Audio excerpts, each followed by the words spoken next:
It is Sunday, September the 16th, 2018, Wrestleview Live number 43. We skipped one because we did a Bischoff interview, and I didn't know what to call it, so I call it Wrestleview Live, even though technically it wasn't live. But it's Wrestleview Live 43 here on YouTube. Welcome to the program. I realized that when I travel with sound equipment, and my guest will explain this further because he had the same issue, we decided to button mash my entire soundboard in Chicago when we were on Podcast Row at Starrcast. And I thought it would be a wonderful idea to plug all that in as the main event of Hell in a Cell was starting, thinking, oh, I've plugged this stuff in a million times. It'll go perfectly fine. Never does, ever. So I learned my lesson tonight. But we are live on the YouTubes. I hope everything is sounding good audio-wise, because that's another thing I need to test with this wonderful soundboard. But I'm pretty sure we are rocking and rolling, and we're doing well on the YouTube. So a friendly thumbs up would be lovely for me in the chat room if everything's coming in nice. Speaking of, I won't be here this evening with Doug Lackey. He is currently on vacation. Surprisingly watched the pay-per-view on vacation. I would think that Doug would want absolutely nothing to do with wrestling on a vacation, but he's away somewhere in Florida. I don't know where exactly, but I'm sure he doesn't want me to share what it is anyway. I think he said it on Twitter, but whatever. But this evening I'm joined by a gentleman who recapped Hell in a Cell tonight. He hosts the Post Raw podcast for us here now on YouTube, and he was also getting them interviews all over Chicago at Starrcast. We're going to be posting more on Monday and Tuesday. We posted an interview with Don West and then an interview with Jeff Jarrett as well, so more to come. And it's Mr. Mike Tedesco. Mikey, how are you, sir? Oh, I'm doing good, Adam. It's good to be here with you. Yeah. And talking to you and looking at your face once again, because it's been a few weeks since I've actually seen your face in person, so it's nice to see you and talk to you.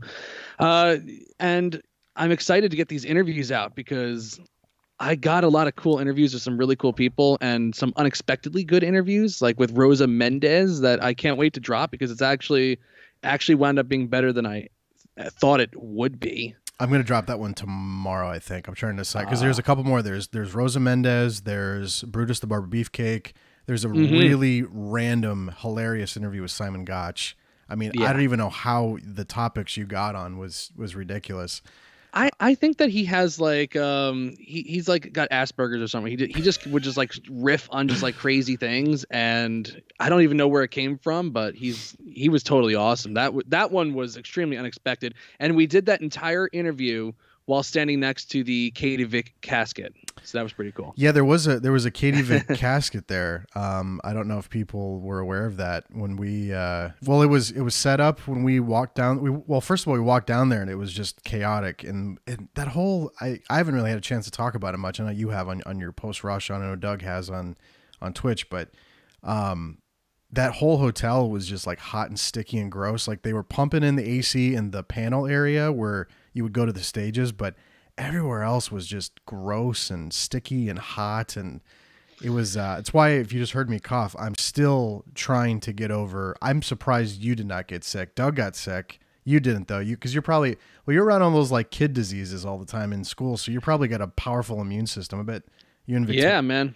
Yeah. You're good to go. I don't get sick. I don't get sick because even when I wasn't working in the high school, Victoria was still bringing home the third grade germs. That's right. So yeah, I've had it for a while. It was a good experience. I'm glad we did it, but man, I don't know if I'm gonna have to get a tetanus shot, I think, next time. But I didn't know that it was a thing to people kept tweeting at me. They called it con sickness, and because I have never been to a Comic-Con, this is outside of like going to Access when we went in 2012, I think. Yes. That was my first, like, I mean, if you even want to call Access a convention, I mean, it's like a 3, 4, 5 day convention, but I just had never been to anything like that before. So, well, I think because it was like so tight in certain areas, especially one row of people where it was like, it was like Blue Meanie, Sergeant Slaughter, like all those guys where they were all set up. You were just, you couldn't help but just be bumping into people and stepping on toes and stuff like that. But the one advantage I had over you and Doug was that you guys were mugging and Mugging, not mugging like assaulting. I was like, people, mugging? Like, Who did we yeah, assault? no, not like that. No, like I mean the other way of mugging, which is just like, showing your faces, and very good looking faces, by the way.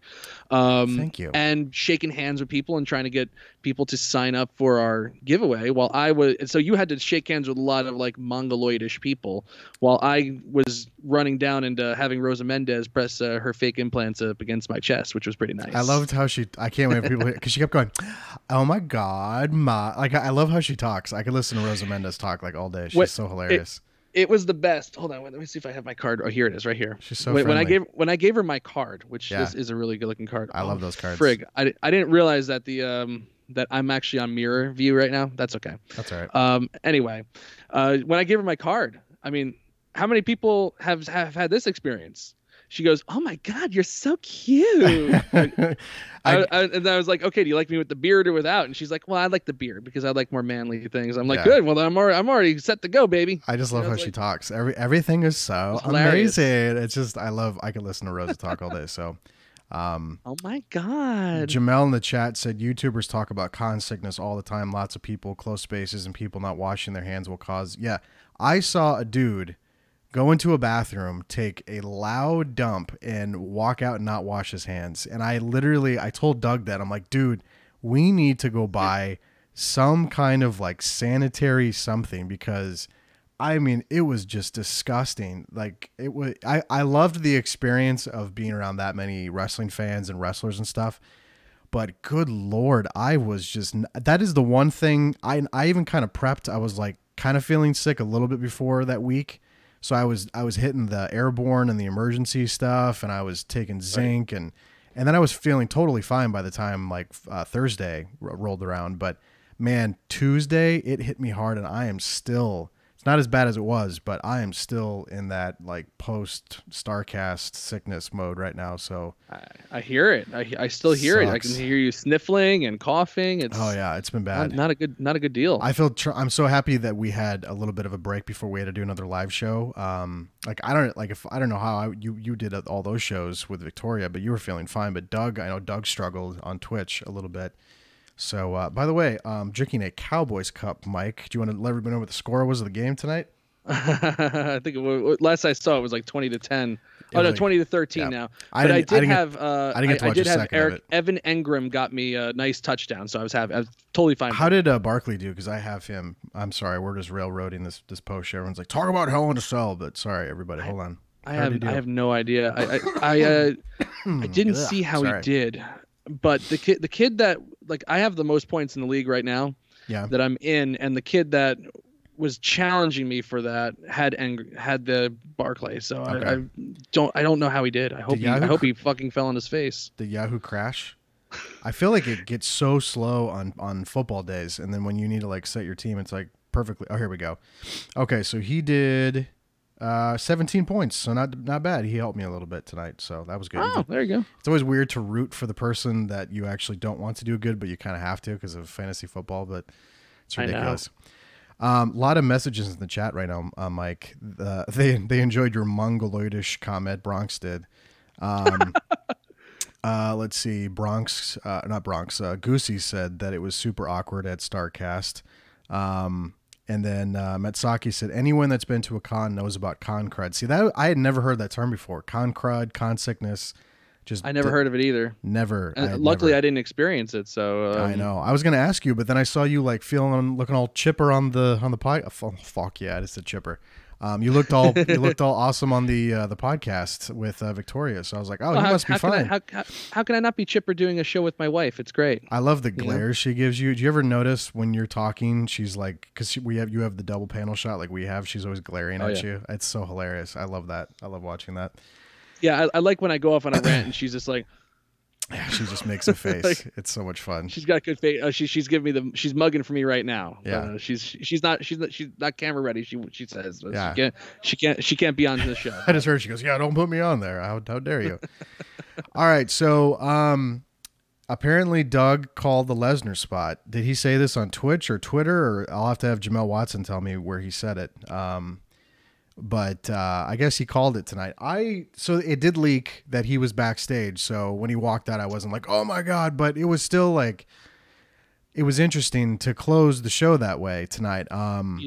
Yeah. It was, and I know we kind of we go all over the place when we review pay-per-views. Usually what Doug and I do is we pick the one thing that stood out the most to us, and then we just kind of randomly. But so main event did not stand out to me tonight, by the way. I'm going to be brutally honest with you. It was another Roman Reigns Braun Strowman match, and we'll talk about it. But if you had to pick one, and maybe it was the main event, so maybe I'm shitting all over your pick here, but if it is, that would be hilarious. What stuck out the most to you tonight? Like what really stood out to you, match wise or segment wise or whatever? Well, I gotta say it has to be the Jeff Hardy Randy Orton match, because I had such low expectations for the match. I thought it was just going to be like Jeff Hardy just trying to do crazy stuff, and I thought they actually told a pretty darn good story in that the whole premise of them being together, from what I gather. I'm not a regular viewer of SmackDown. I'm not, because it's too much wrestling, and I need to, have a life at some point. But when I always catch videos, and I always catch videos like the big stuff, and the whole premise of it is that Orton wants to just destroy the heroes and is mad that, like, I guess that Jeff Hardy is popular because he does crazy things and he's not like, I guess, a real wrestler compared to like Randy Orton. And he used all of Hardy's things against him tonight. And like all the stuff that Hardy brought out, like there was a whole purpose to, like, having the ladder there. He turned the tables on him. He got the better of him on like all of Jeff Hardy's like trademark things, but Hardy still got a couple of really good shots in too.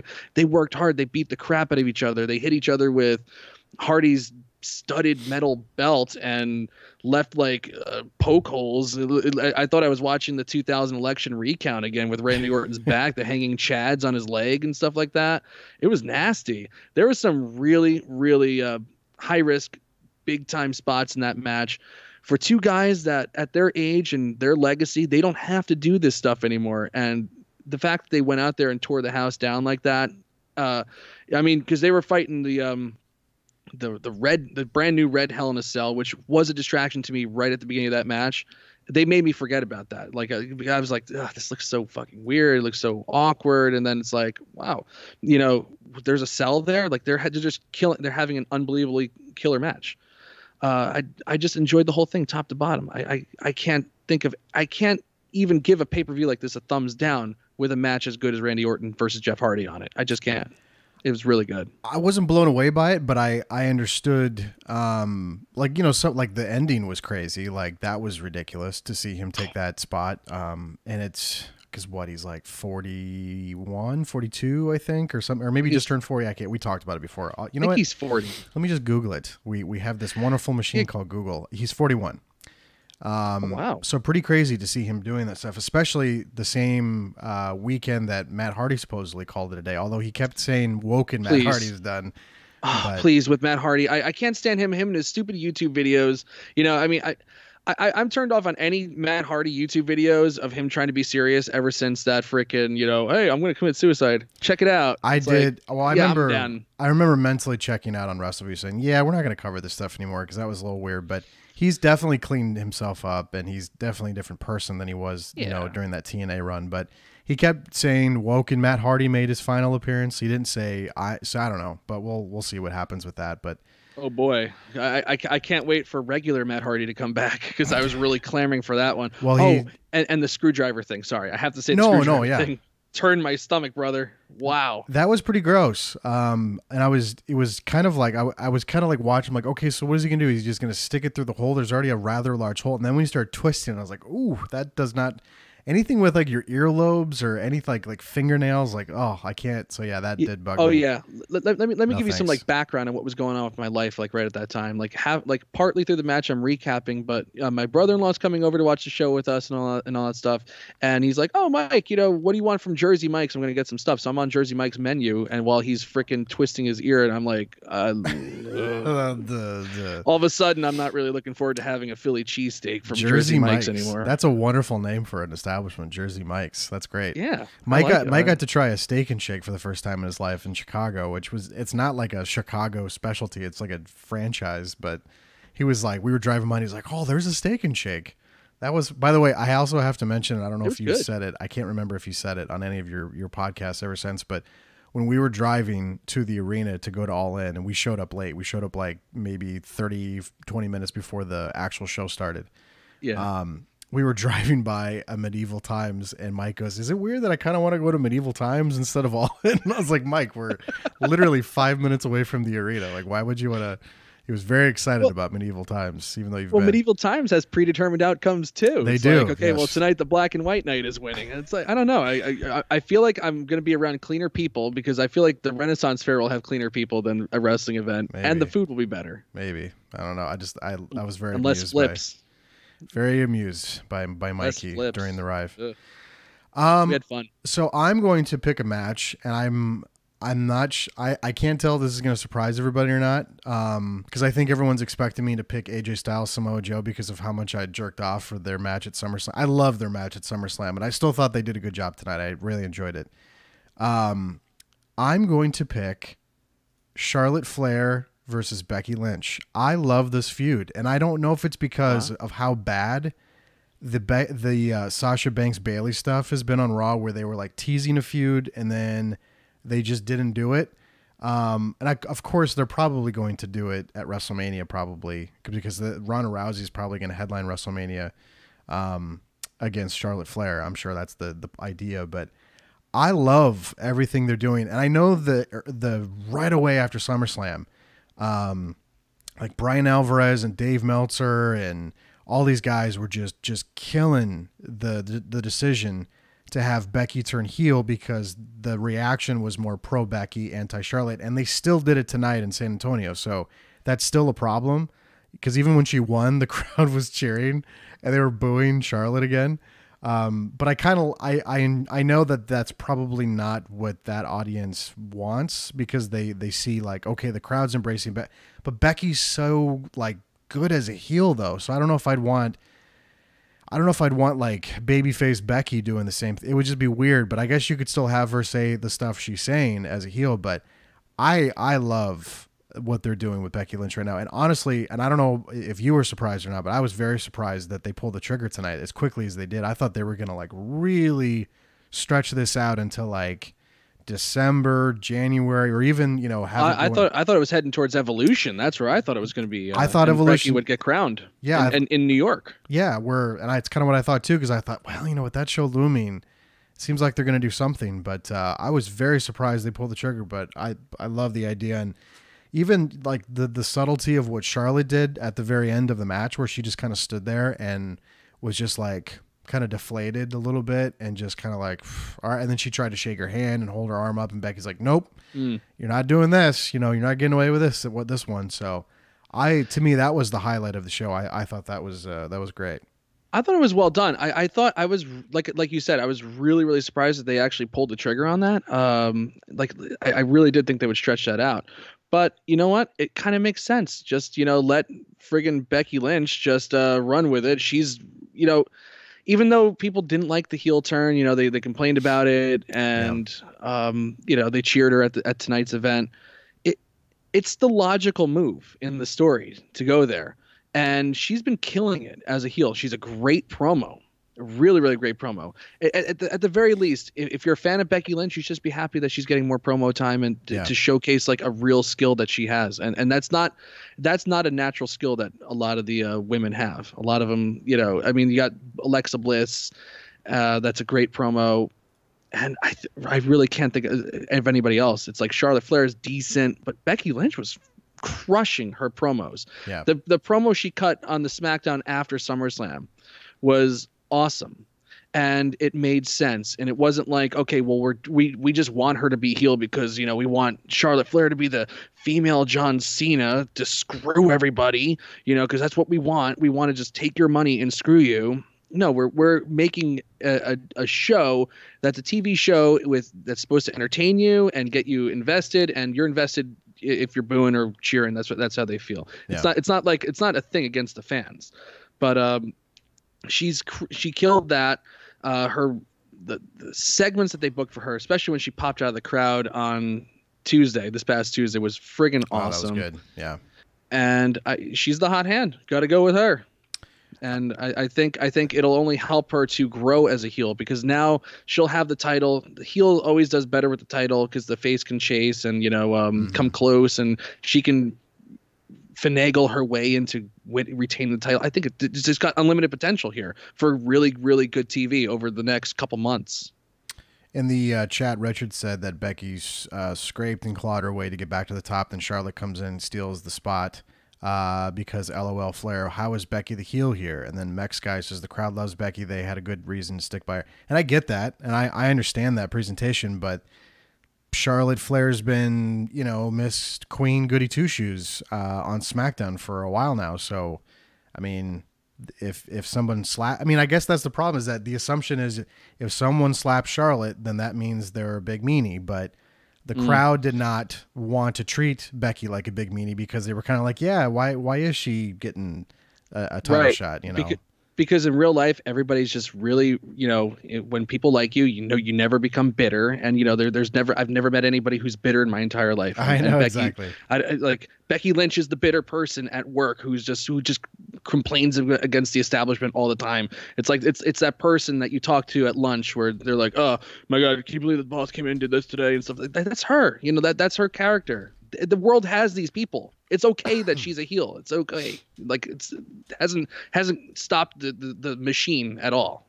Apparently Goldust tweeted something about the match, but I'm pretty sure he blocked us on Twitter, so I don't really want to log out of Twitter. I remember I ran this story a long time ago, something about him, and it was from the Observer, and I was like, yeah, the Observer reported this, and he's like, well, that's not true. I'm like, well, then you need to take that up with Dave Meltzer, and he's like, no, blocked. And I was like, okay, which if somebody blocks me, I don't really care, but I wanted to see what he said something about the match. Someone in the chat said Mex Guy referenced it, so maybe I don't know if he blocked my personal account. I could check on the personal account. Yeah, a good game, Dallas Cowboys. You all came to play this week. He's looking for that. Okay, for Dustin, for the Becky Lynch thing. Yeah. I'm scrolling. I don't see anything. He likes the Cowboys apparently. Yeah. Don't see anything.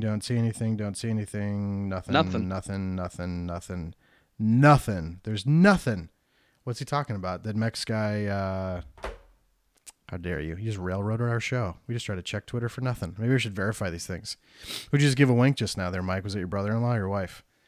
My brother-in-law and my wife. I like the wink you gave him. It was a nice little like, hey, how's it going? It was good. Cool people. So those are the two things we picked. I'm going to quickly check on the poll question because we love doing that because I'm sure people love to see what the polls say.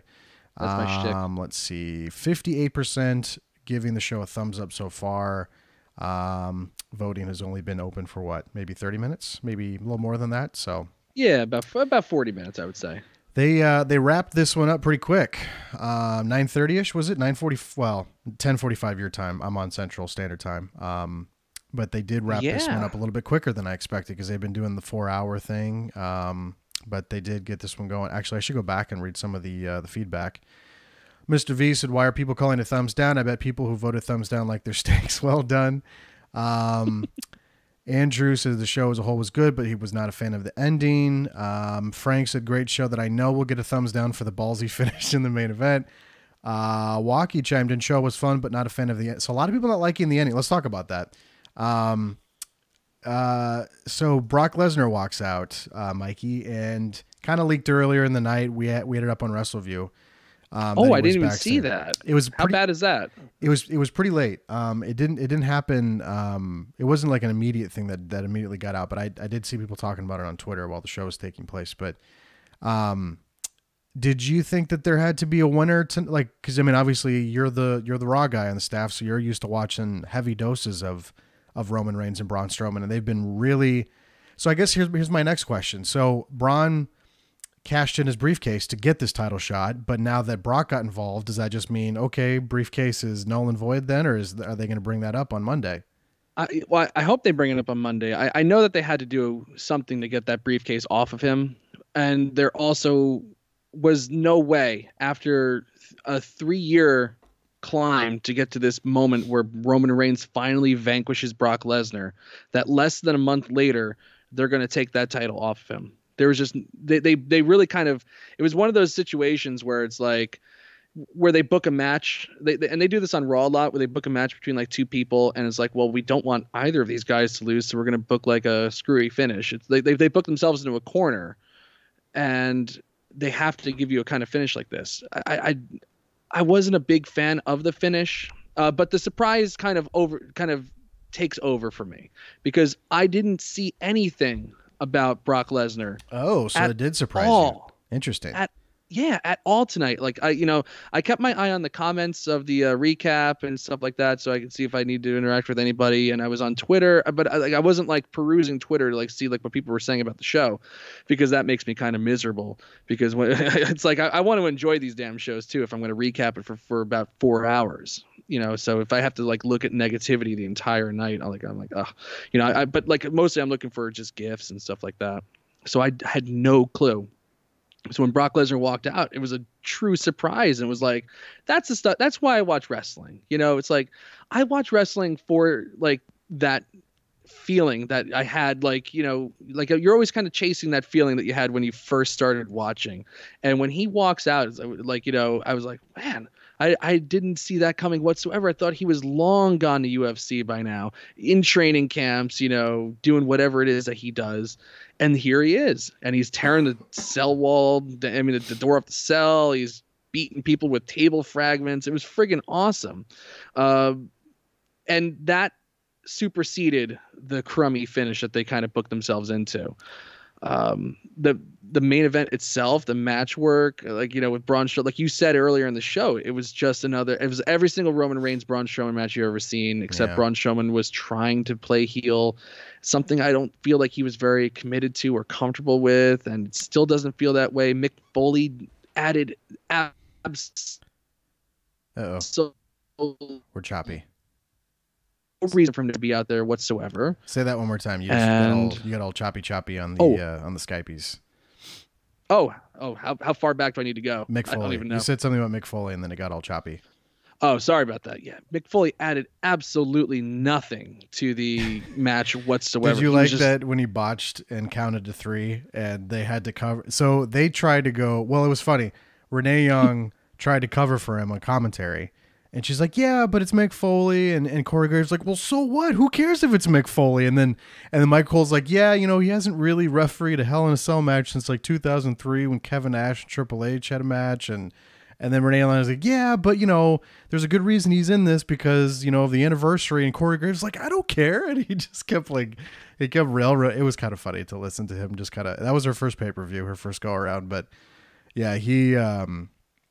Oh boy, it was just it was a clean 1, 2, 3. It wasn't like a 2.5 where it kind of grazes. Like it was like they screwed up. They definitely screwed up.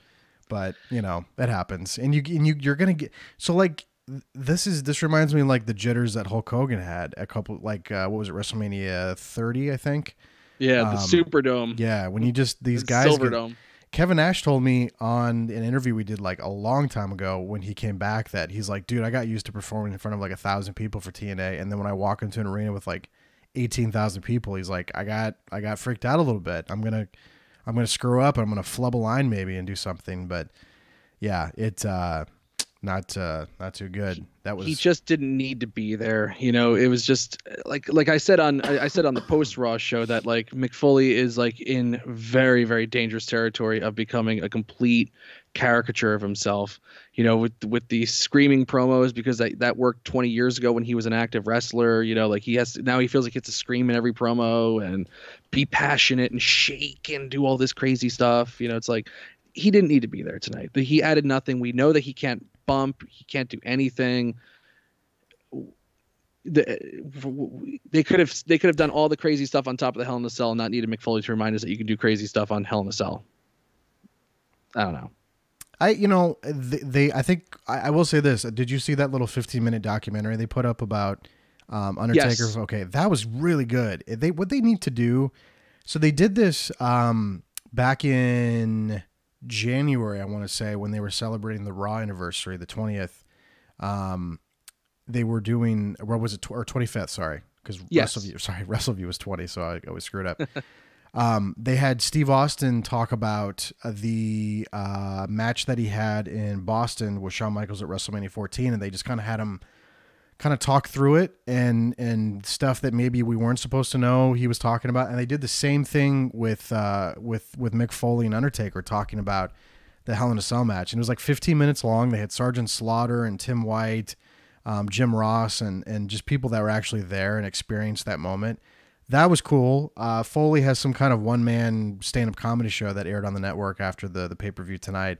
So I will say they did do a very good job of trying to remind people about the history of the Hell in a Cell match and why it's important, and because they don't really do that every year. It's just it was the thing that we'd always talk about in the VIP days, where it just became like, oh, it's October, so it's time to, stick everybody in a giant steel cage. It's that time of the year. But yeah, I liked the look back and and I know because it was an anniversary they decided to do it. But yeah, I get why they stuck him in there, but I'm kind of with you too on some of the stuff that he does, where he does the overly passionate, I'm gonna scream, and he was calling Elias a future WWE champion. That got everybody's feathers all ruffled on the Twitters this week. But yeah, I don't know. I think Elias could be. So it's a possibility, but so what's that? I just think that some people, obviously, they just don't like when someone gets anointed the king before they're ready to anoint them on Twitter. But I found out what Golda said about the match. Let me bring this up on the Chrome. He said, now hopefully the Smarks will shut their pie holes. They don't understand how a story works. Congrats, Becky Lynch. Well deserved. So apparently he was just congratulating the match and probably addressing the criticism that's been taking place in SummerSlam. So thank you to Sandro for tweeting that our way. As far as like the Brock Lesnar thing goes, he is training. He's been peeing in cups. Actually, what we could do for fun, if you want to, we can see how many. Yeah. You can see how many USADA tests that he's taken. Yes, sorry. I'm down for that. Sorry for the coughs. I'm trying really hard not to cough into the microphone. I got the black lung from the convention. And the airport. Oh, you didn't go through the airport though. No, I drove. I was a 4-hour drive. That was about it. Yeah. I took dirty Ubers. I took airplanes. Walked through airports. I took 4 flights. I took 2 layovers. So it was back and forth. Not all That's consecutively. Right. That's right. And I didn't get sick. I don't know. Wow. You have a powerful immune system, because not me. Goddamn medical miracle here. You are. You're impressive. So all you have to do, actually, I'll just put this on the screen as I do it. You just have to go to the USADA website, and you can just type in Brock's name, because it's not a fake name. And you can find out how many times. So he has they pulled them. Interesting. So when I checked earlier, let me check everything here. That's interesting, because the other day when I did a story on Wrestleview, it showed that he had tested 3 times, and now it says no. So they pulled him. Interesting. I did add a space after his name. Oh, that's why. Got to watch out for databases. If Tom Van Stone's watching, he's laughing at what I just did there. So he did. He's tested 3 times, and they put him in the USADA testing pool in July, if I'm not mistaken, after he walked in and shoved Daniel Cormier. So he's been doing the old pee-pee test, and we're going to see if that's going to lead to anything. But he is not actually assigned for a fight with DC yet. I think they want to see him go through the testing phase and actually pass, and because he's actually not eligible to fight until early next year. So we're going to see how long that's going to take. But right, and UFC knows all about advertising main events and then not having to come through with it. So it's better to be safe than sorry. Yeah, that would totally suck if they promote that fight and then they have to back out on it. So we'll see if he pisses clean, but he sure didn't for his last return against Mark Hunt. So we'll find out. But this was kind of like the big question after SummerSlam, because Dana White was under the impression that his deal with Vince expired after SummerSlam. But I know that they signed that extension shortly after WrestleMania, and the details of that were extremely unclear. There was a report that said it was just going to get him through the Greatest Royal Rumble show, which obviously wasn't the case because it got him all the way through August. And then I saw another report that said that they agreed to a multi-year deal, but that it was based on how they wanted to use him strategically and creatively, so that even though he's going to go back to the UFC and give fighting another opportunity, another shot, he's still going to be bound by an agreement with Vince. So I don't know. I mean, he showed up tonight. He grew the beard back out. I love Brock with the beard. He was super scary like that in the UFC days. So we'll see what happens. But clearly they must have something that they'd like to do with him if they would have him come out and interfere and it basically end. I mean, literally he walked out, beat the shit out of them, and then the pay-per-view was done. It was Roman Reigns writhing in pain in the ring, and that was it. So that's it. Yeah. Well, I mean, they're all in on the freaking Super Showdown show. That's their big show. That's like everybody's like, oh, WWE's considering 2 WrestleManias a year. I was like, well, it sounds like Super Showdown might be it. And I think they're going to throw Lesnar onto that show somehow. So because there's no other pay-per-views until Survivor Series where the men and the women will be on it except for Super Showdown. No, you're right. And speaking of that show, I was going to wait to kind of try to confirm this with Paul. But I think we're going to do it. We're crazy. But so that show's going to start at, according to what I saw, 4 a.m. Eastern. So that's 3 o'clock in the morning, my time. How long did the Greatest Royal Rumble show go that you covered and did the podcast with Paul? Was it like 4 hours or did it? I think it was 5. Because they had, I don't know. I guess we can look it up. Let's look at the runtime. Greatest Royal Rumble runtime. Yeah, that was brutal, man. My brother, don't tell Victoria, my brother is getting married on October 6th. But if it starts at 4 a.m., I could be up and still take a nap before I even have to go to his place. I would love to recap that show. I love recapping. So if you want to, I don't think that's a good idea though, with a wedding taking place. But so it's going to start at 4 a.m. your time. So I would bet 5. There's Shifty Gism said 5 was the Greatest Royal Rumble. So great. They're loading the card up for the showdown. When I was looking at, they were promoting stuff tonight. I was like, Jesus, like I totally forgot that John Cena and Bobby Lashley were going to be in a tag match together. And then they have Ronda Rousey and the Bellas against the Riot Squad. And of course, Taker and Triple H is what they've been super, super hyping up. But yeah, we're going to do a live podcast Saturday morning.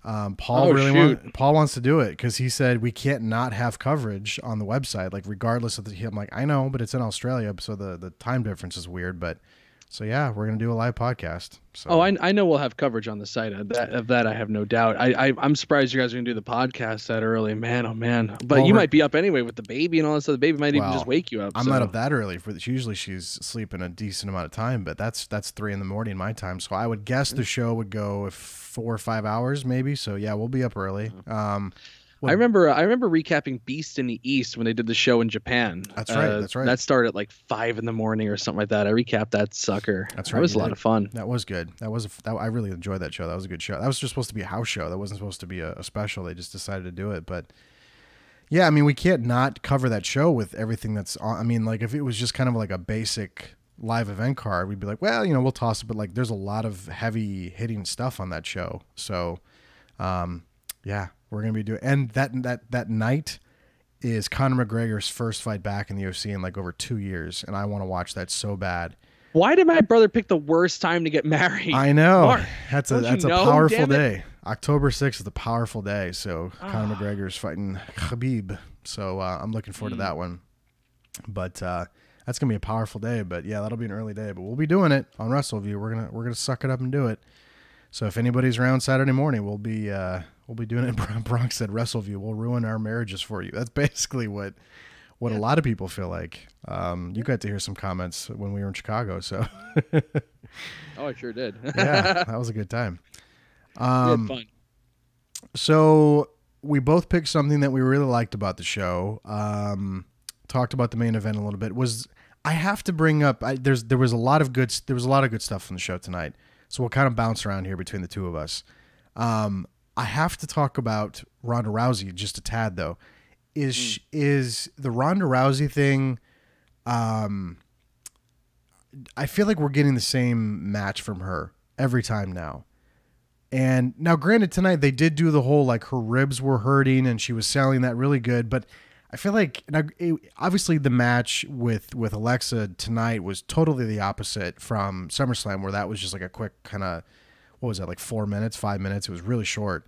But I don't know, like I'm starting to get to that point with Ronda where it's like I've seen this movie already, and I feel like I'm going to continue to see that with her unless she starts mixing it up with different people. And I know I am really not going to want to see her versus Nikki Bella, because I'm pretty sure that's what they're building up to at Evolution. That sounds awful. Ronda, no, it doesn't. Not to me. Dude, Ronda already needs help in the ring to kind of like pace, and then you're gonna stick Nikki Bella in there, who's not that good. I mean, she's okay, but it's like, I don't. Have you watched Nikki Bella's stuff though? Like, yes, I watched Brie Bella almost land on top of her head the other week. That's Brie Bella. Bella. I've said this. The Bella twins are dramatically better in the ring than they were when they first started. No question about it. But do you really want to stick Nikki Bella in the ring with someone who has just started to learn professional wrestling for like the last 9 months? If even 9 months, if I'm being generous, probably less than 9 months. Sounds like a terrible idea. Yeah, I would think. Yeah, about 9. Yeah, about 9 months. I would say, if we're being nice. Yeah.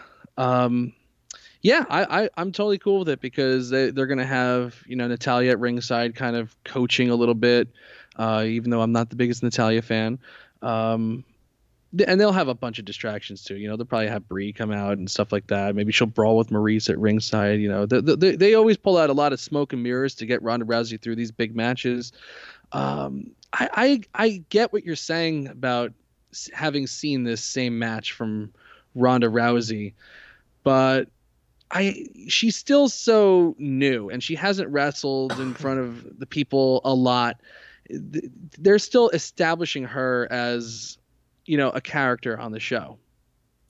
And she hasn't really been in any like really major feuds, like nothing personal, no personal feuds where she can really sink her teeth into. They kind of botched things a little bit with like giving her a title shot against Nia Jax like right away. It's like, and then that gives a little blowback from people, and then they kind of steamrolled that into the Alexa Bliss thing, and she's the champion. It's like, okay, well, who is this person? Like, okay, so let's establish her tonight. We're going to establish her as someone who's gritty, someone who fights through injuries, someone who doesn't give up. And I thought she did a good job selling. Basically this match was just like, okay, it's a weird analogy, and I know not a lot of people are going to get it, but when you're learning piano, like everybody teaches you, like one of your first like major songs that you learn is that Beethoven song Für Elise, the da da da da da da da da da da da, all that stuff. The reason you learn that is because Beethoven wrote it for his student Elise, and in that song contains all of the concepts that he was teaching her. It's got a fast part, it's got a slow part, it's got a legato part, it's got all this stuff. Basically this match was the wrestling equivalent of Für Elise. It has all of the basics of wrestling. Skype doesn't like Mike today. In front. Oh no, I'm sorry. I'm getting to a really good point too. It's catching up. It was just at the tail end, and I went, "Oh no!" There. Okay, so sorry. I'm getting to a really good point too. So it's like the wrestling equivalent, like Für Elise, because it contains all of those things that are the basics of pro wrestling: selling, the comeback, the hot, the acting with the faces, like, Bliss has been doing that thing where she's making fun of her face, and then Ronda comes back and does the big, Hulk up thing. Did you like the Ronda Hulk up where she like looked at her and did like, I was like, oh no. I just didn't like the scream. That's the only thing I didn't like. It was bad. I was like, oh, why do we do that? That was cringy. That was like when Lesnar, remember when he gave the guy Triple H the suplex and he goes, woo! Yeah, he did the loud scream. Yeah. It's like so weird. It's hard. It's like she's not. I can't sit here and say she looks like shit in the ring, because she's looking really good. Like, she's a lot better than what I expected. But and Goosey said in the chat that they're probably going to bring up the Four Horsewomen because they're just now starting to get involved in the ring in NXT. So it might be a little early to bring them up, because I think they're still kind of all outside of Shayna. They're all still kind of learning to wrestle a little bit better. But this could be a good opportunity to bring them in, because as far as I know, and I know she said this in an interview, and I could probably find it if we needed to get the quote again, but she was basically committing to maybe a full year with WWE, and that was it. And she was going to bail. She said she wanted to start a family, but I guess she said she's getting the itch to continue to go a little bit farther. It still feels like the end game is Ronda Charlotte at WrestleMania inside MetLife, and I've even heard the rumor that could headline, that would close the show. I just don't. I just maybe I'm being too critical here. I watched everything tonight and there wasn't anything physically bad that she did, but I'm just starting to be like, okay, I've seen this already. And I know that that's repetition and pro wrestling go together. I mean, there's just no escape from that. But if all of her matches are going to be her doing like the getting beat up and then the comeback and then we're supposed to just be happy for her, like, why? And maybe I guess I'm fickle, Mike, because they call her the baddest woman on the planet. She's not. Yeah. I watched her get completely dominated 2 fights in a row after she went on an amazing tear.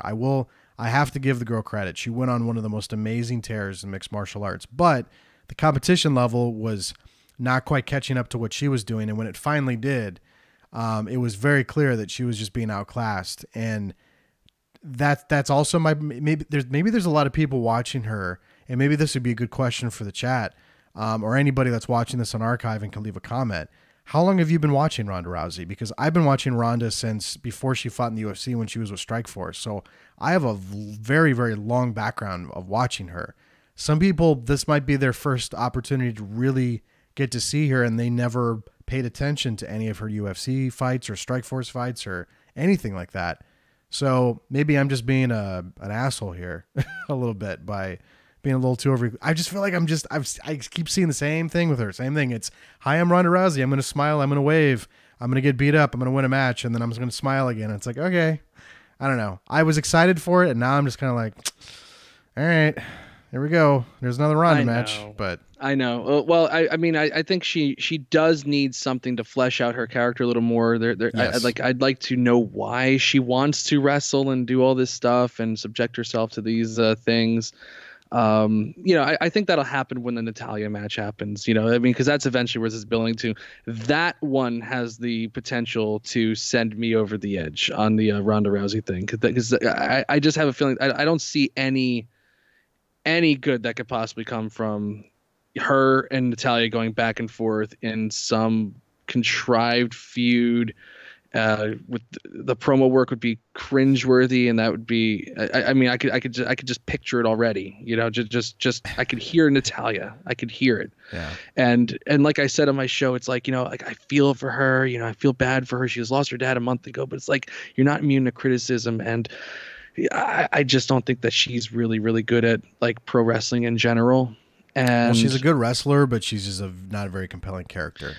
No, she's good at doing stuff in the ring. I always make the argument that Natalya, when my the benchmark for a good wrestler is how good do you make the person in the ring look? How good do you make your opponent look? And when there was definitely a lower level of talent in that division for all those years when Natalya was supposed to be quote unquote the best, she was trying to do too much with girls that didn't know what they were doing, it was hard. They're botching stuff constantly. She's trying to do all this technical stuff because, hey, look, I'm part of the Hart family, and this is what we do. Well, and I'm going to give you a asshole suplex, and you're going to take it perfectly. And it just never fleshed out. And honestly, in her defense, she was wrestling girls that were models that they were trying to train to become wrestlers. And she came from this totally different background where she actually did learn how to wrestle. And she was trying to make these girls do what she was doing, but they just weren't at that level, and they never quite got the training. And she's not good enough to get them to that level, and she's not good enough to know that, okay, they can't do this stuff, so I have to work with their weaknesses because that'll make me look good and that'll make them look good, and we'll have a good match. Yeah, she was just committed to, well, God damn it, I'm a Hart, so we got to do this. No, you're right. I don't think that's a good wrestler. Well, I mean, you can't say she's a bad wrestler. I mean, she's good at what she does, but from the compelling character standpoint, the total there was always something that was kind of lacking there, I think, and I don't disagree with you. So other things from the show tonight, we talked a little bit about the main event. We talked about Ronda Rousey. You talked about Randy and Jeff. I talked about Becky and Charlotte. So there's a couple other matches. There was the Raw Tag Team title match, there was the WWE title match, and then there was the mixed tag.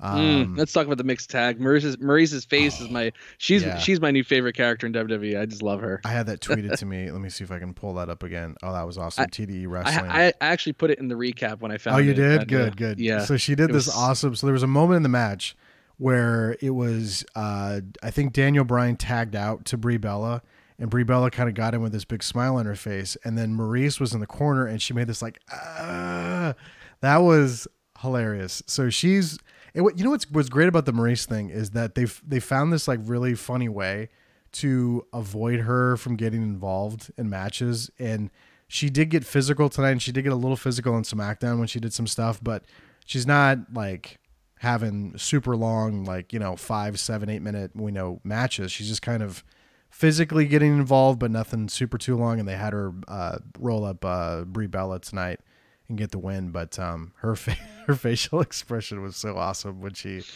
got the tag. But I saw this criticism on Twitter this week.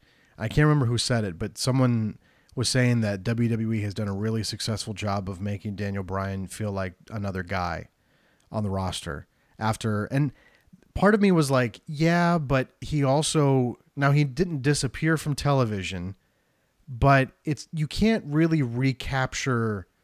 It's hard to recapture something that got as hot as it did in, what was that, 2014, 2015? Yes. Yep. Mm-hmm. So like you can't. I understand someone would see what they did with him and think, well, why don't you just go back and give him the title again? But you can't just. They've done a great job of trying to establish the title as something that's not something that's just given away as like, here's your souvenir trophy or whatever, like they've done a really good job of, because they used to do those hot shot title switches all the time. They've done a really good job of keeping the title on people and making it mean something. So like, just because Daniel Bryan comes back doesn't mean he gets a championship, but that doesn't mean that he's not doing significant things in the ring right now. That this feud with The Miz is something that I know, me personally, I've been clamoring to see since 2016 when they had that amazing, everybody talks about. That's the thing that resurrected Miz's career pretty much, was that angle that they did on the post SmackDown show, that whatever they were doing, that SmackDown Live post show, where he goes, you talk about me being a bad wrestler, you can't even wrestle anymore. Who the hell are you? And no one ever thought like he would ever become that would ever become an angle. And when that happened, like that's a big deal. That to me was like one of the main events of SummerSlam. Daniel Bryan comes back and he gets put right into a feud with like Big Cass, and he gets 2 wins over him, and then Cass gets fired. Like he's got to build himself up, reestablish himself, and he's still just as good as he was when he retired. He's changed. I think people don't like that he changed up his moveset a little bit. Uh-oh. This is a guy who was off for 2.5, almost 3 years. I think before he retired, his last match was like in April of 2015.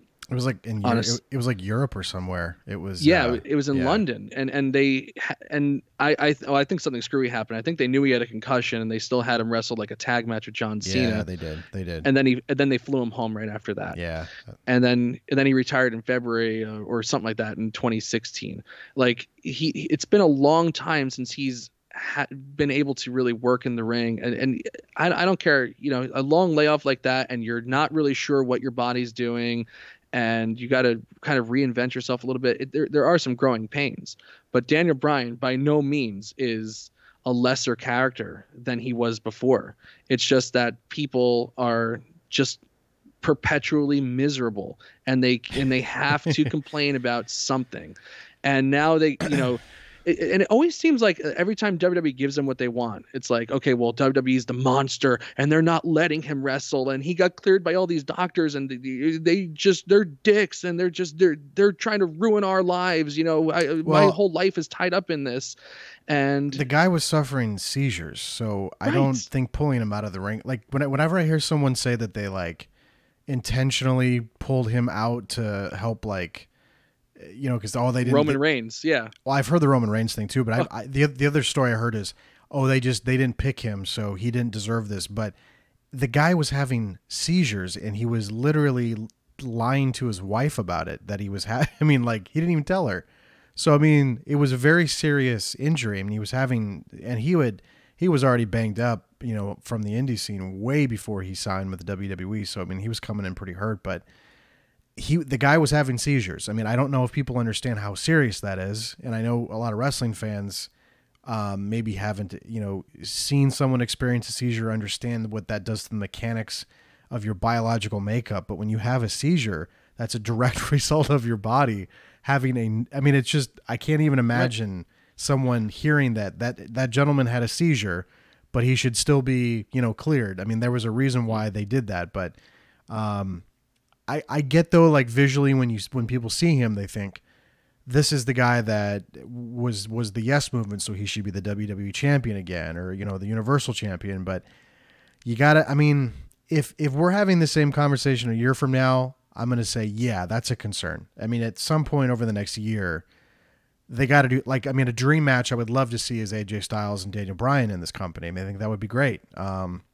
It's going to happen. It'll be there. It'll probably happen. Yeah. So it's just, we haven't had a lot of time with this. I mean, there's been a couple months, but I know in that wrestling world, that's like a year, but calm down, everybody. Because we have 15,000 pay-per-views, you know, in between now and like WrestleMania.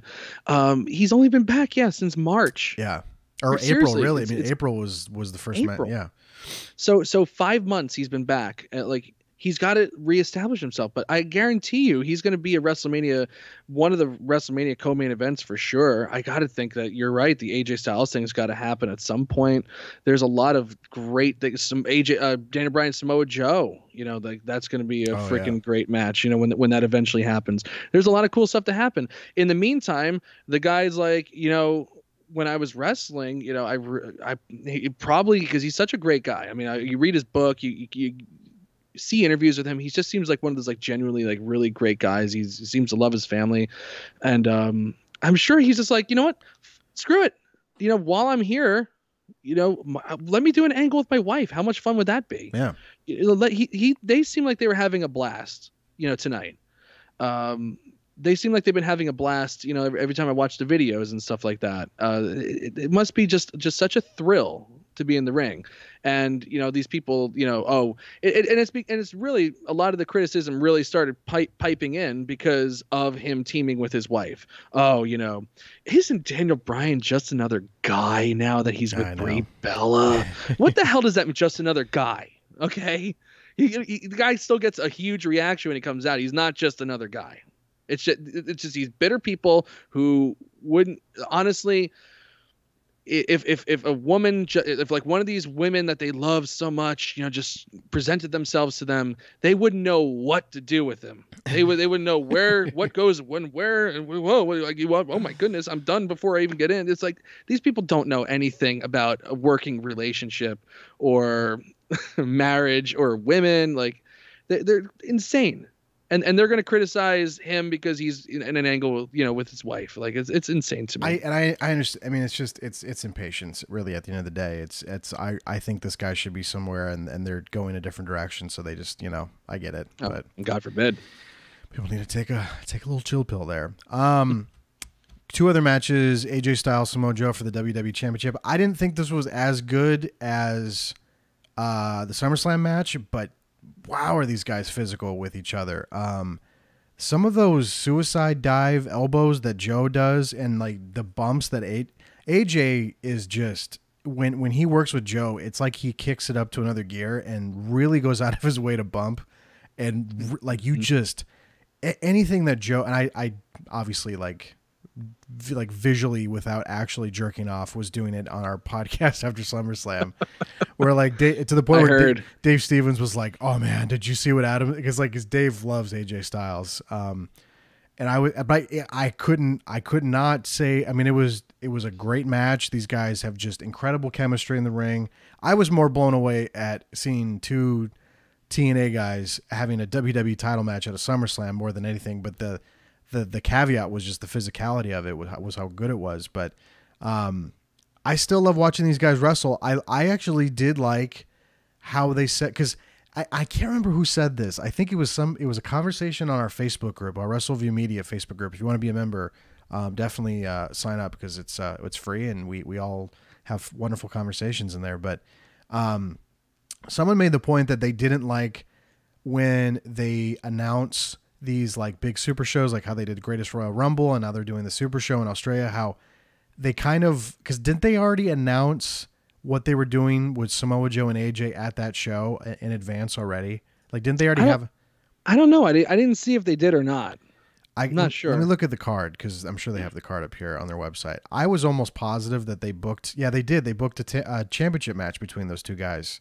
Okay. And I thought it was booked well in advance, unless I'm just talking out of my ass and someone can correct me. But I don't remember being booked. Honestly, I really don't. And they booked it tonight. That's for sure. So they did book maybe it tonight. They held off. They've set it up tonight with some kind of like no DQ rules. But chat room can correct me if I'm wrong. But I thought they booked this kind of advance, and I want to say it was Frank or somebody in the chat was like, it's the only bad thing about these shows is like they're kind of choreographing where they're going, and I think that was the same issue that people had when they did Roman Reigns and Brock Lesnar again. Billy Hefner said they did book the match in advance, so you kind of knew these guys. I know we're not supposed to maybe, but this is still a kind of, it's not really a pay-per-view, but it kind of is in a way.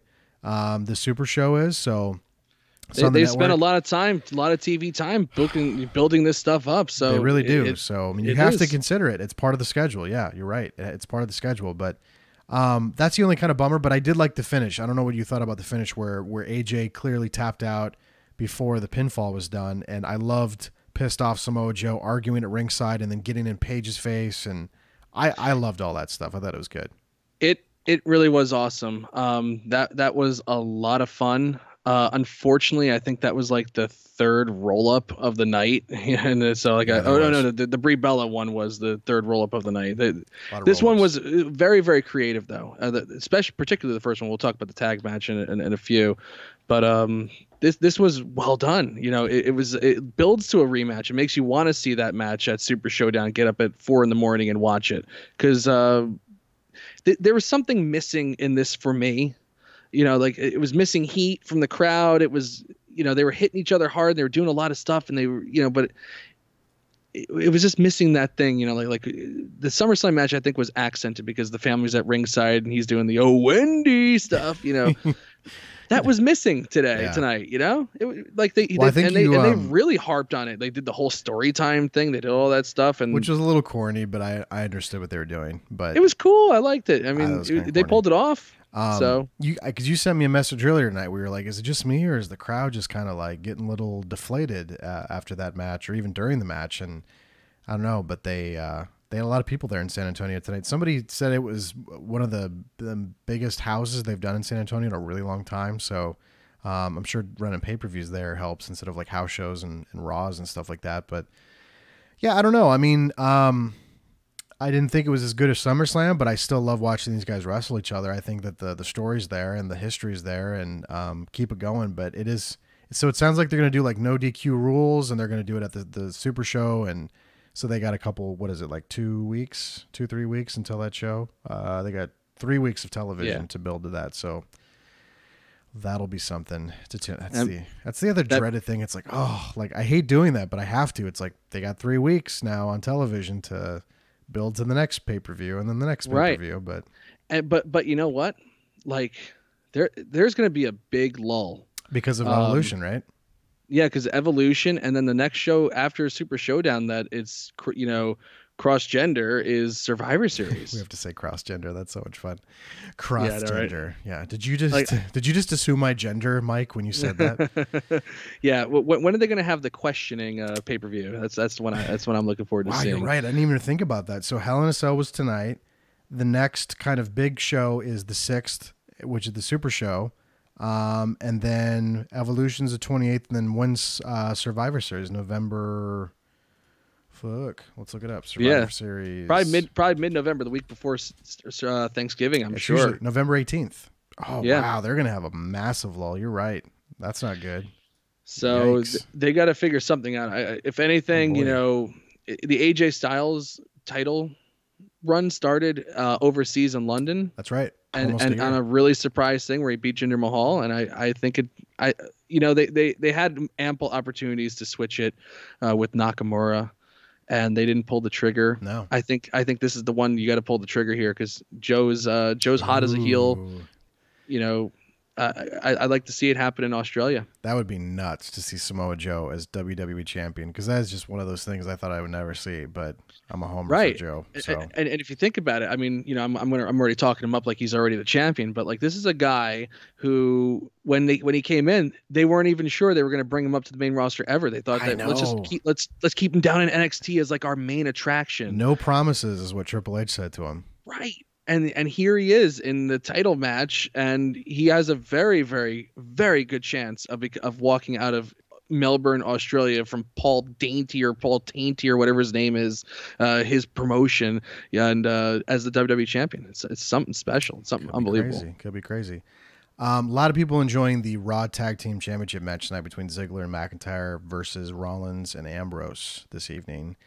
I thought it was actually really good. I loved the finish with Seth was about to hit like a suplex of something on Ziggler, and then the Claymore from just bam, just walked in. It was so awesome. That was such a creative finish. Yeah, he was doing that superplex thing into the Falcon Arrow, and as he's going for the Falcon Arrow, the Claymore kick to the face, Ziggler just kind of falls into this pin. I haven't seen anything like it. They came up with something really, really creative. It really popped me big time. You know me, I love Seth Rollins. You know, if you've been listening to my post-Raw shows with Victoria, I'm all over. I'm on board with the Seth Rollins train, big time in a big way. You know, the guy can do no wrong, and a part of another awesome finish of a really, really good match. I'm not losing my mind over the tag match. I don't think it was as spectacular as, you know, everybody kind of made it out to be. It started off kind of average for me, but it really, those last like 5 minutes were phenomenal. You were about to get into it not really get into it, but when we were taping our post All In show, you were getting all giddy about Seth Rollins, and you wanted to start making your case, and I think you called him like you said he was like the best wrestler in the WWE right now, and no, he's the best wrestler in the world right now. In the world, and then Doug kind of perked up and went whoa, and then but we couldn't get into it because we had to talk about that show. But I was curious if someone got a GIF of that finish, because the TDE wrestling I couldn't find guys, one. Yeah, they didn't. I don't think people caught it. It was a great finish. So if you didn't get it, no one got a GIF, unfortunately. Yeah, that sucks. But it was awesome. I looked for it. I couldn't find it, and I was kind of pissed. Yeah. But what me and Doug will one day have that talk on a Wrestleview Weekly. I'll invite myself onto his show. That's a bold statement too. He'd not only see the best in the WWE, but in the entire world. So you'd probably piss off some New Japan fans if you said that. But I like to picture myself as that guy, that meme of that guy in the park where he's like, you know, wrestling is fake. Convince me otherwise with a coffee cup or whatever. Convince me. Yeah. Yeah, that all started with Steven Crowder. He was doing his Steven Crowder goes out and does these like little tables, and he'll have a topic, but it all spun out from that, so that's always fun. Let's go back to the poll question, Mr. Tedesco. So still 58% thumbs up. Hey, all right. It's holding steady, so I would say most people. What did you give the show tonight? Thumbs up, thumbs down? I got to give it a thumbs up. I thought it was a high effort from everybody. There was nothing that was really bad. Everything was good. You know, the finish was screwy. You know, they booked themselves in a corner, didn't want either guy to lose. So they did that finish. But they brought out a big surprise, which I told you, in my opinion, superseded that crappy finish. And the two big bumps from Rollins and Ziggler to kind of mask what was just an average main event effort at best. Hey, you know, I can't give I can't give a show like that, and especially with Jeff Hardy and Randy Orton, a thumbs down. In good conscience, I can't do it. I wouldn't even, if we even had the thumbs in the middle, I wouldn't even give it that. This is a solid thumbs up effort. I also gave it a thumbs up. I wasn't as enthusiastic about the show as you were, but didn't think it was a bad show. This is where if we had the thumbs in the middle, I would have 100% given it a thumbs in the middle, but we've had to bail on that because I understand that it was just that ran its course. But pretty good show. I mean, I'm looking at when I look at the card from top to bottom. First of all, it was pretty surprising how well they did stack it. Considering the kind of issues people have had with WWE television in general, but I can't say I was like super let down by the main. I was more let down by Reigns and Strowman's effort than the Brock Lesnar thing. But The Ronda thing was fine. The mixed tag was kind of fun. The WWE title match was good. Raw tag. There's nothing really bad. Becky and Charlotte was good.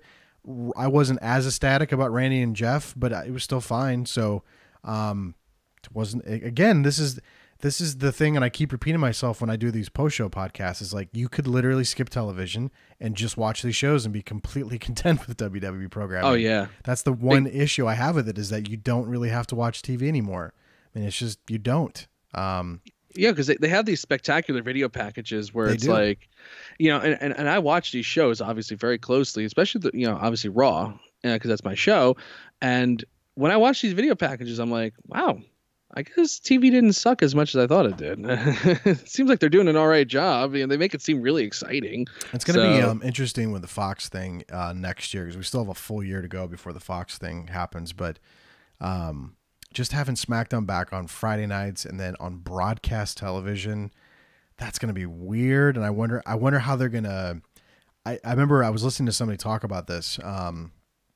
Their name's escaping me at the moment, unfortunately, but actually I think it was Eric Bischoff who was talking about it, where he was saying, like, are they going to stack the SmackDown roster super high now and kind of favor that over the Raw roster because you're on broadcast television, which means but it's also a Friday night versus a Monday.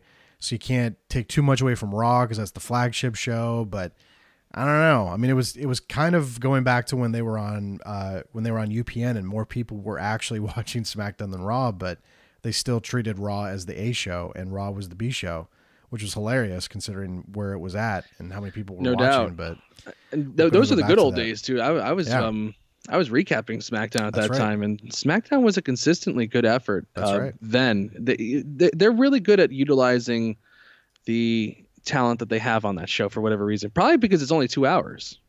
Probably, yeah. It's going to be, as far as I know, it's still 2 hours. It is going to be live on Fridays, which is nuts that they're going to have to completely change up their entire logistics of their transportation, because generally the whole reason, why they would always do Raw and then SmackDown the next night was just to keep all the production trucks together.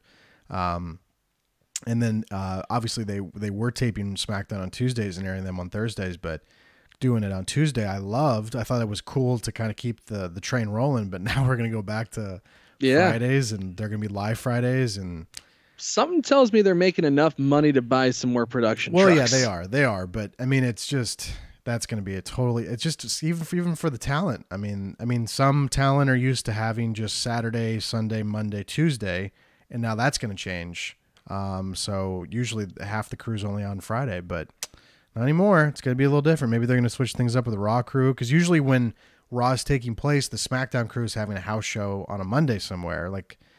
And they could still technically do that now, but that they're going to add that extra day, and it's, I don't know, a lot of logistics. It's stuff that we don't have to worry about, Mike. So no, that's nice. All we have to do is just watch. And in our case, we watch, we report. Yes. But everybody else can just watch and enjoy. Yes. And try to enjoy it, because it's things are going good.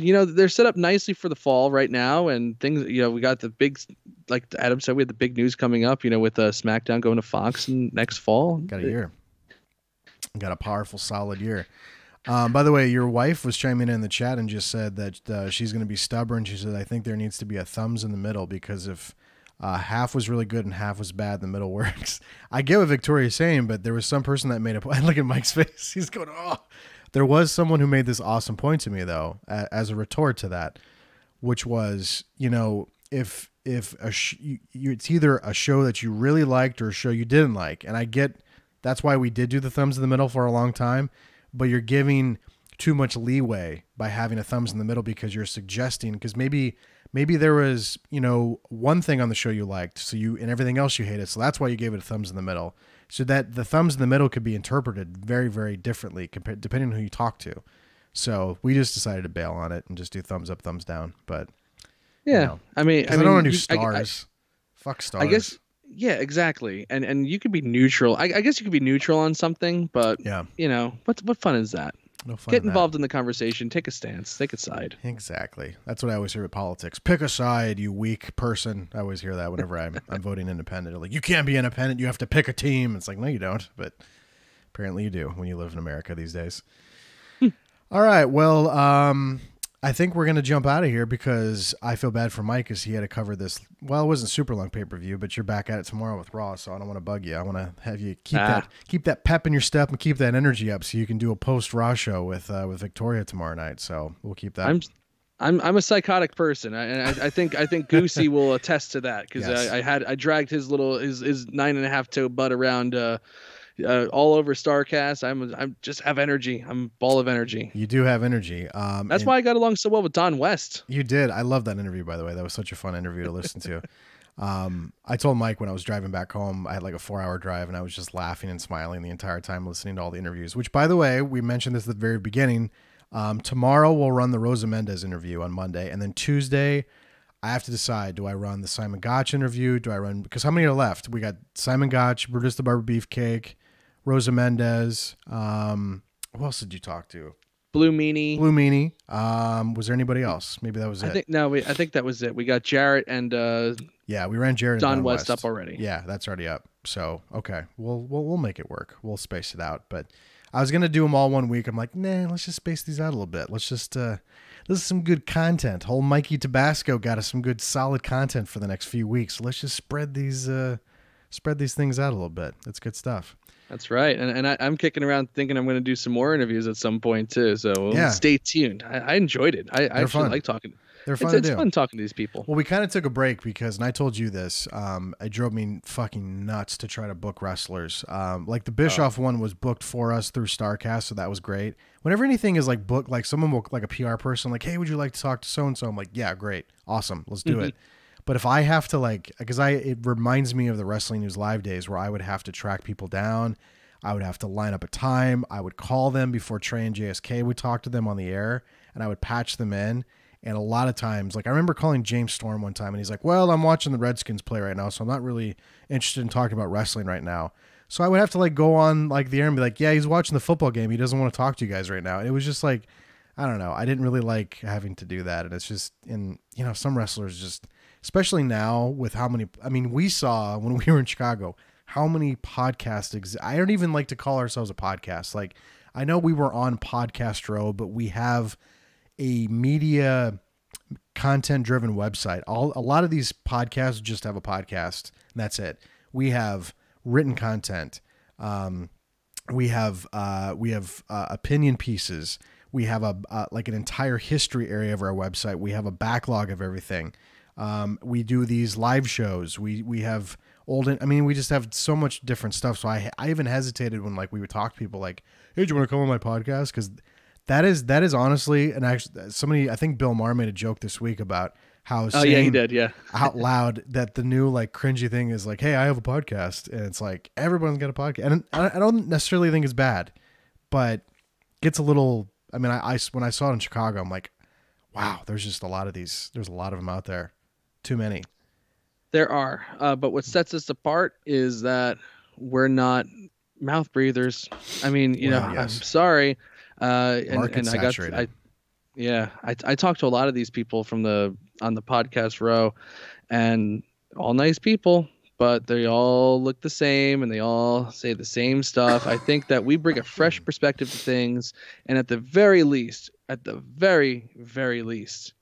we have a woman on our staff, so that's pretty darn good. We do, and Victoria's doing an awesome job on the post show, so I've really been enjoying that. But I will say a lot of the people we bumped into that were on Podcast Row that were journalists were all wearing Young Bucks and Bullet Club t-shirts and Too Sweetened people. And I'm like, okay. So that doesn't mean that you're not biased or anything, right? But I don't know. It was just a little journalists. Silly. Yeah, a little. By the way, thanks for the subscription to Rock Thatchy. Is that how you say that? ROCTHAICE?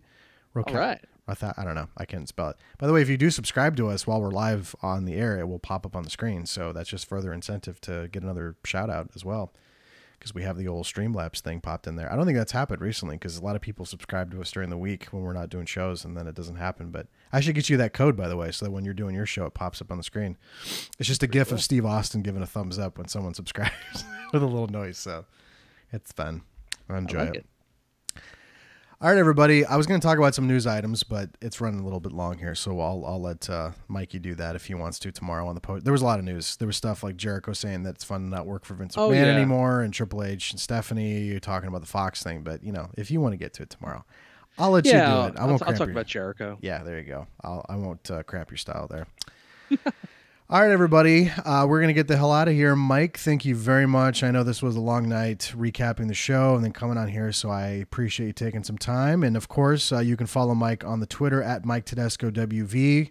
He'll be hosting the Post-Raw podcast tomorrow night with his wife, Victoria Tedesco. Of course, also, Mike will be recapping Raw Live for us on Wrestleview. Going to be busy, dude. And we're going to hear from your interview with Rosa Mendez tomorrow. So look for that sometime in the afternoon.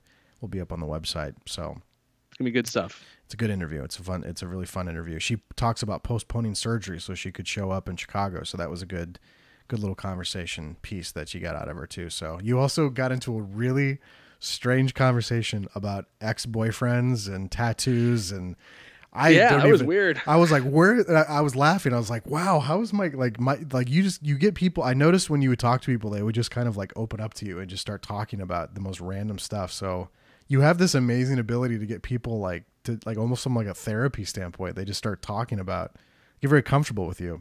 Yeah, there's something about my face, like especially when I talk to, when I was talking to the female superstars, I just have a face that puts me like instantly in the friend zone, and they just want to talk.